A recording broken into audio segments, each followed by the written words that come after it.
안녕하세요. 까치살모입니다. 전부터 저에게 KF-21 기반 전자전기, 그러니까 한국판 그라울러에 대해서 물어보는 분들이 많았습니다. 그러나 저는 과거 이미 KF-21 기반 전자전기에 대해서 다룬 적이 있고, 그리고 그때는 분명 KF-21 기반 전자전기는 우리 상황에는 적합하지 않다고 이야기를 했습니다. 그런데 국방과학연구소에서 올해부터 KF-21 기반 전자전기에 대한 선행 개발에 들어갑니다. 그러나 이건 어디까지나 말 그대로 기술을 개발하기 위한 선행 개발일 뿐이고, 아직까지는 공군에서는 우리 KF-21 기반 전자전기를 원하고 있지 않습니다. 물론 공군이 에스코트 제머가 전혀 필요 없다고 생각하는 건 아니고요. 분명 공군도 KF-21 기반 전자전기가 필요하다고 생각은 하지만, 공군도 KF-21 기반 전자전기의 소요를 제기하지 못하는 안타까운 사정이 있습니다. 그리고 저는 분명 우리나라 환경에서는 KF-21 기반 전자전기가 적합하지 않다고 이야기했었지만, 지금은 그 상황이 바뀌었습니다. 제가 KF-21 기반 전자전기가 우리 상황에 적합하지 않다고 한 이유는, 아무리 우리나라가 KF-21 기반 전자전기를 개발한다고 해도 제대로 활용하지 못할 거라고 봤기 때문인데요. 문제는 지금은 그게 가능해졌습니다. 이제는 우리나라도 에스코트 제머를 활용할 길이 열렸습니다. 그래서 오늘은 그 이야기를 하려고 하는 것입니다. 그 전에 앞서서 오늘은 한화에 대해서 좋은 소식과 나쁜 소식이 한 가지씩 있네요. 우선 한 가지는 북유럽의 어떤 국가가 한화를 직접 방문해서 기술 확인 의사를 밝혔다고 합니다. 그 나라가 어떤 나라인지 그리고 그 나라가 원하는 무기가 무엇인지도 한화 측에서는 아직은 밝히지 않고 있는데요. 그래서 어찌되었든 유럽에서의 우리나라 무기 수출 가능성이 여전히 꺼지지 않고 남아있네요. 그리고 나쁜 소식은 한화에서 개발하고 있는 100kg 이하의 초소형 합성계구 정찰 위성이 시험 도중에 파손되었다고 합니다. 그래서 지금 한화 내부에서는 비상이 걸렸다고 합니다. 왜냐하면 이 정찰 위성은 거의 다 개발되어서 국방과학연구소의 평가가 얼마 안 남았기 때문입니다. 한마디로 최종 평가 직전에 이런 사건이 일어나서 지금 한화가 비상에 걸린 건데요. 문제는 일이 되면 사업이 전체적으로 늦어질 수밖에는 없다는 점입니다.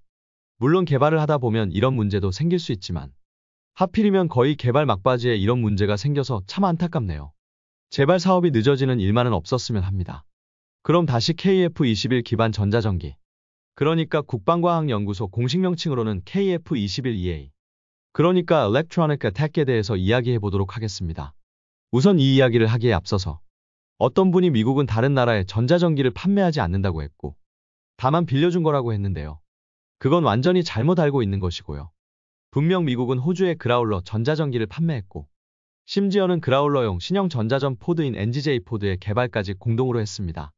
그렇기에 지금 현재 호주 공군 소속의 그라울러는 온전하게 호주 정부의 소유이며, 전자전 포드도 호주 공군의 소유입니다. 그런데 문제는 호주는 NGJ 포드의 개발까지도 참여했음에도 불구하고, 현재 호주 공군 소유의 NGJ 포드는 미 공군 기지에서 보관을 합니다. 다만 작전 시에만 호주 공군 기지로 옮겨져서 호주 공군 소속의 그라울러 전자전기에 탑재될 뿐입니다. 왜 그럴까요? 물론 당연히 NGJ 포드의 정보가 누출되는 걸 방지하기 위해서이기도 하지만요. 어쩔 수 없는 이유가 있습니다. 그 이유는 그라울러 전자전기의 전자전 포드는 평소에 정비를 하는 건 물론 계속 새로운 전파 정보에 대한 갱신을 해줘야 하는데, 호주 공군에게는 그럴 능력이 없기 때문입니다. 그래서 전자전 포드에 대한 전파 정보 갱신 때문에 미군이 전자전 포드를 관리하고 보관을 하는 것입니다. 그럼 미군의 전파 정보를 호주군에 넘기면 되는 것 아니냐라고 할 수 있는데요.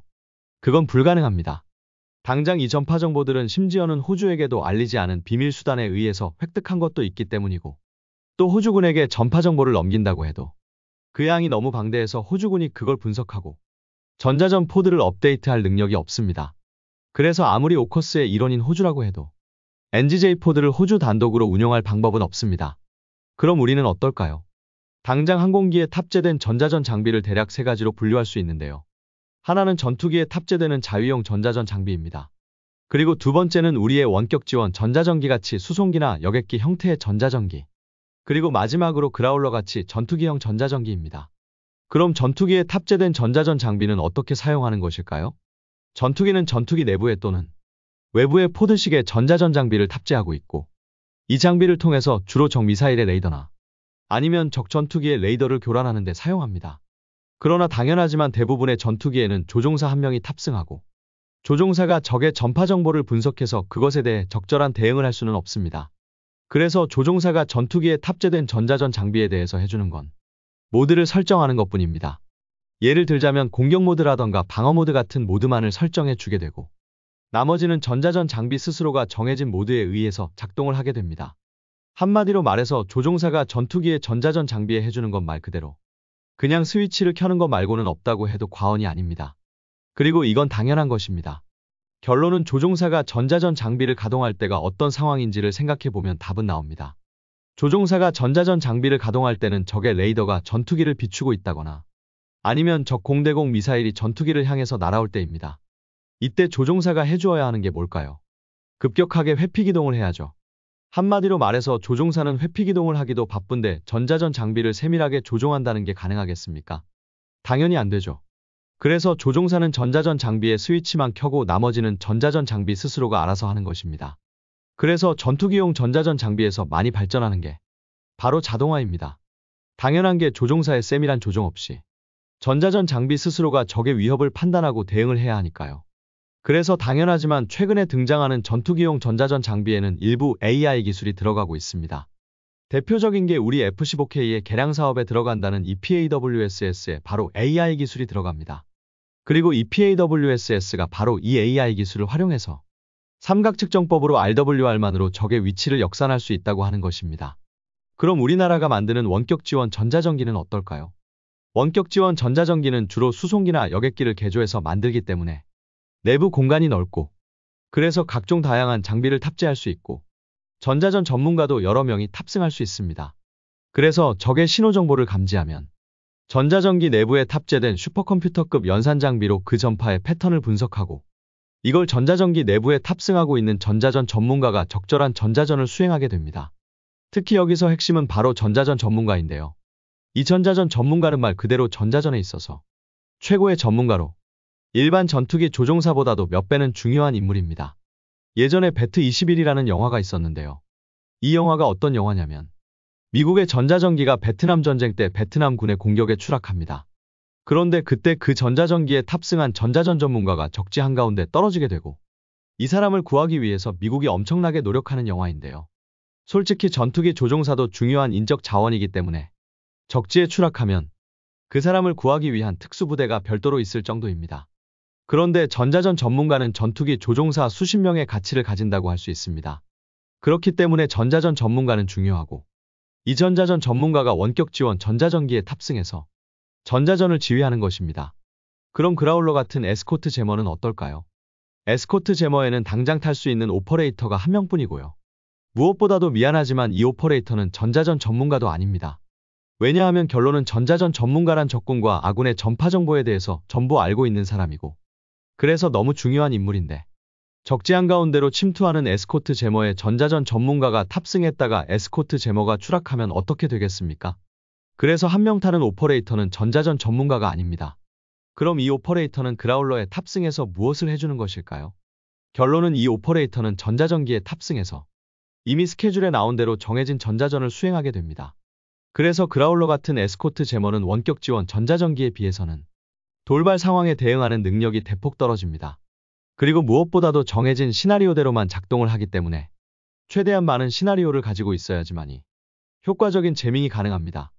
그래서 여기서 가장 중요한 게 그라울러 같은 에스코트 제머를 제대로 사용하려면 최대한 적의 전파 정보를 많이 가지고 있어야 합니다. 그래야지 예상 시나리오를 많이 만들 수 있는 것입니다. 그래서 호주군도 전자전 포드만은 미군이 관리하게 하는 것입니다. 결론은 그라울러를 제대로 사용하려면 비행할 때마다 그 비행 임무에 적합한 시나리오를 만들어서 전자전 포드에 입력해 줘야 하기 때문입니다.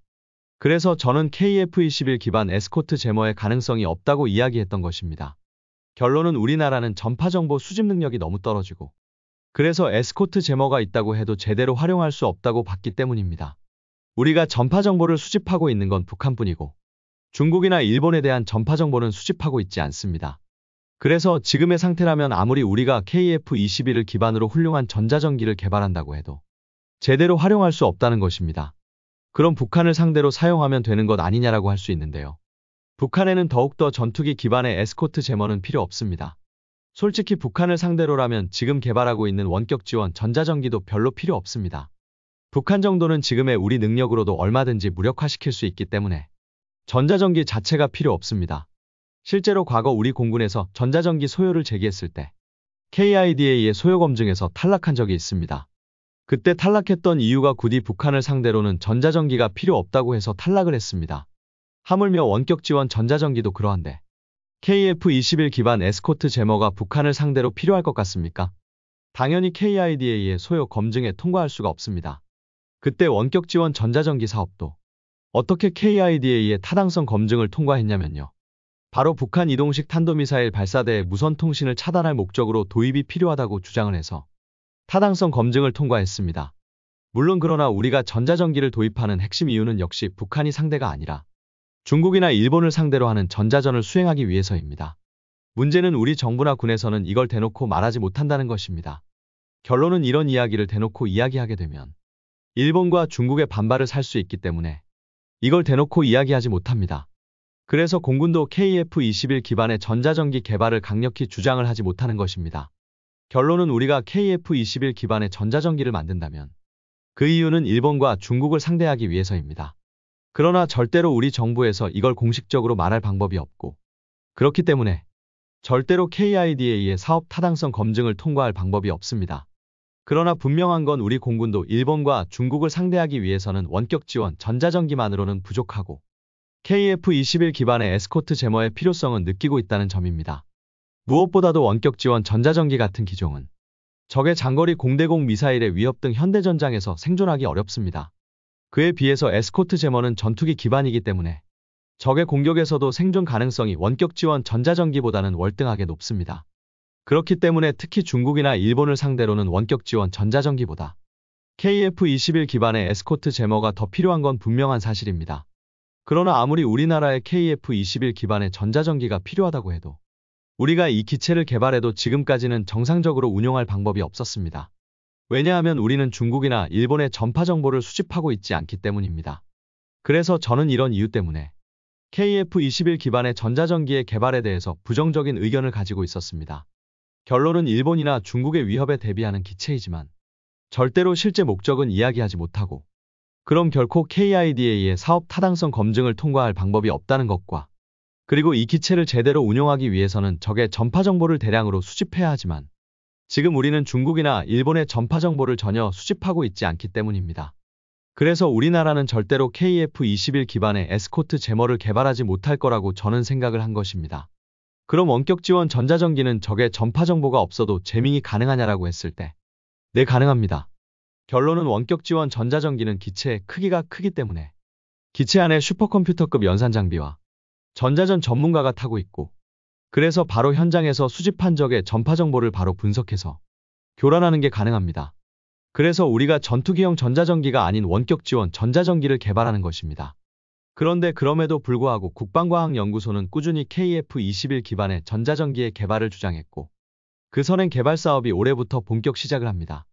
국방과학연구소는 올해인 2025년부터 2029년까지 총 사업비 259억을 들여서 에스코트 제머용 지능형 재밍 발생 및 송신 기술을 개발한다고 합니다. 쉽게 이야기해서 미국 그라울러의 NGJ 전자전 포드와 비슷한 방식의 전자전 포드를 개발하는 것입니다. 국방과학연구소는 KF-21의 기체에 총 2개의 전자전 포드를 탑재해서 적을 재밍하게 한다고 합니다. 그러나 결론은 이 사업은 선행 개발이고 본 개발은 아닙니다. 그리고 아직까지는 우리나라 공군의 중기 소요나 장기 소요에는 KF-21 기반 에스코트 제머에 대한 소요는 없습니다. 그러나 국방과학연구소에 따르면 이 사업을 하고 본 개발은 대략 7년이면 완성할 수 있다고 합니다. 그래서 만일 국방과학연구소의 말대로라면 최대한 빨리 나온다면 KF-21EA는 2036년에 개발 완료될 수도 있습니다. 다만 아직까지는 제가 앞에서도 여러 번 이야기한 것처럼 공군의 정식 소요는 없고 그리고 공군이 소요를 제기한다고 해도 KIDA의 소요 검증을 통과할 방법이 지금으로서는 없습니다. 그러나 나머지 한 가지 문제. 그러니까 우리가 중국과 일본을 상대로 해서 전파 정보를 수집하고 있지 않아서 에스코트 제머의 재밍 시나리오를 만들어줄 방법이 없는 문제는 해결할 방법이 나왔습니다. 정확히는 국방과학연구소가 방법을 제시하고 있는 것입니다. 그럼 적의 전파 정보 없이도 에스코트 제머를 운용할 방법은 무엇이냐라고 했을 때 그게 바로 AI입니다. 결론은 아주 쉽게 이야기하면 AI가 바로 원격 지원 전자전기의 전자전 전문가의 역할을 대신해 줄 수 있다는 것입니다. 그리고 재미있는 점은 바로 중국이 개발한 AI인 딥시크에 우리의 문제를 해결할 방법이 있는 것입니다. 여기서 왜 딥시크가 나오느냐? 원격 지원 전자전기에는 전자전 전문가는 물론 거의 슈퍼컴퓨터급 연산 장비가 탑재됩니다. 그러나 전투기급 전자전기에는 이런 연산 장비를 탑재하지 못하죠. 그런데 중국의 딥시크는 이런 대형 연산 장비 없이도 다량의 정보를 분석할 방법을 제시해 준 것입니다.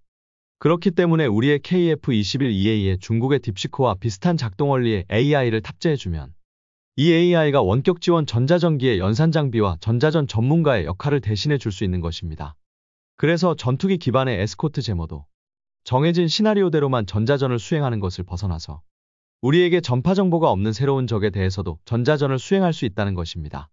그래서 국방과학연구소도 AI 기반의 전자전 장비를 만들겠다는 것이고, 분명 말하지만 이건 미래의 전자전에 있어서는 엄청난 혁신이 될 것입니다. 많은 사람들이 미래의 공중전에서는 AI 기반의 무인 전투기가 활약을 할 것이다라고 이야기하지만, 결론은 AI 기반의 무인 전투기를 뛰어넘는 뭔가 새로운 게 만들어질 것이라는 것입니다. 솔직히 이걸 보고 제가 생각났던 건 과거 일본의 애니메이션인 전투요정 유키카제입니다. 여기서 등장한 슈퍼실프가 생각이 났습니다. 단순하게 고도의 AI를 가지고 적에게 무쌍을 찍는 게 아닌 AI의 고도의 분석 능력으로 정보를 수집하고 분석하던 슈퍼실프가 생각이 났습니다. 결론은 2000년대 초반의 일본 애니메이션에서 등장했던 고도의 정보 분석 능력의 인공지능 전투기 슈퍼실프가 진짜로 세상에 등장하게 되는 것입니다. 생각하면 새롭기도 하고 놀랍기도 한데요. 결론은 드디어 우리나라에서 미래의 전장의 모습을 완전히 바꾸어 놓을 새로운 병기를 개발하기 시작했다는 것이 기쁘면서도 단순하게 잘 싸우는 인공지능 기반의 무기를 넘어서 인공지능으로 전장 자체를 지배할 수 있는 무기를 개발하는 것이니 좀 무섭기도 합니다. 그래서 우리가 KF-21 기반의 전자전기를 개발하는 데 있어서 기술적 문제에 대해서는 AI를 가지고 해결할 방법이 나온 것입니다. 그러나 문제는 우리가 이 기체가 진짜로 필요한 이유를 KIDA에 어떻게 설명을 하고 사업 타당성을 통과시킬까입니다. 분명 이 무기는 북한을 상대로 하는 무기는 아닙니다.